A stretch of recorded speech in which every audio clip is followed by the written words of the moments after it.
जय श्री कृष्ण साथियों। आशा है आप सभी साथी कुशल मंगल से होंगे।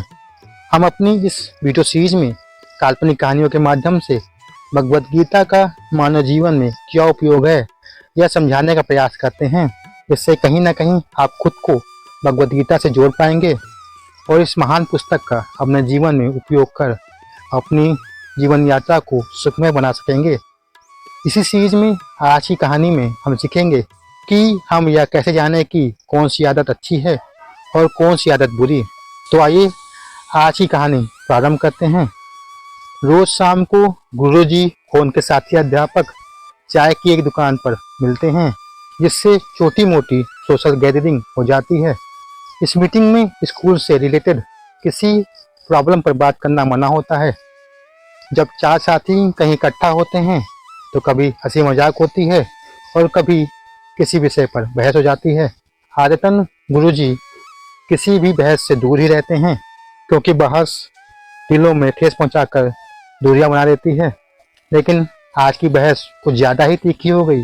हुआ यूँ कि आज अनिल जी ने सुनील जी को शराब पीने से मना किया और कहा कि शराब पीना बहुत बुरी आदत है। तुम शराब पीकर भाग जाते हो, इसीलिए तुम इस आदत को छोड़ दो। अब कोई किसी शराबी से शराब पीने के लिए मना करेगा तो शराबी को बुरा लगेगा ही।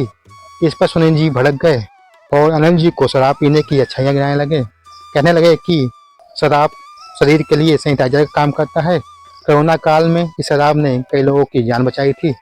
अगर शराब इतनी ही बुरी होती है तो सरकार शराब पर रोक लगा देती। मैं तो शराब पीना कभी नहीं छोड़ सकता। बहस और बढ़ी तो बढ़ते बढ़ते अच्छी और बुरी आदत के बीच में जाकर अटक गई। अनिल जी किसी आदत को अच्छी आदत कहते तो सुनील जी उसी आदत की बुराई गिनाने लगते। जैसे किसी पुस्तक में लिखा है कि झूठ बोलना पाप है, और किसी पुस्तक में यह भी लिखा है कि अगर किसी झूठ से किसी का भला हो जाता है तो वह झूठ सैकड़ों सच से भी ज़्यादा अच्छा है। इसी तरह कई पुस्तकों में लिखा है कि जीव हत्या पाप है, लेकिन सैनिकों को देश की रक्षा करने के लिए कई बार दुश्मनों को मारना ही पड़ता है। इससे जीव हत्या तो होती ही है। ऐसी ना जाने कितनी बातें उस बहस के दौरान हुई।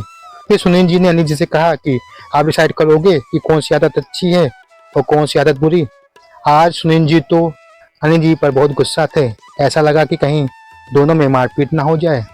इसी बीच रमेश जी ने गुरु जी से कहा, यार तुम तो कहते हो कि भगवद गीता में हर सवाल का जवाब है, तो तुम ही बताओ इस परिस्थिति में भगवद गीता में क्या लिखा है। रमेश जी की बातों में जिज्ञासा कम और व्यंग ज़्यादा था।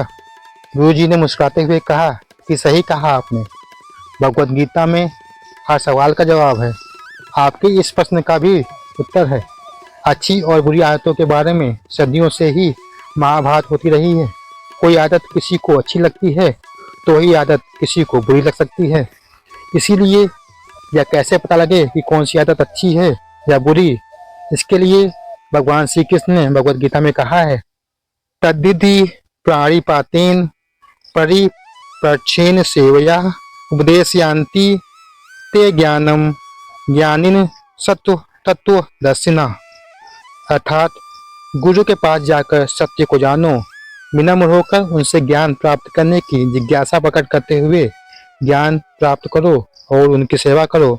ऐसा सिद्ध संत तुम्हें दिव्य ज्ञान प्रदान कर सकता है, क्योंकि वह परम सत्य की अनुभूति कर चुका होता है।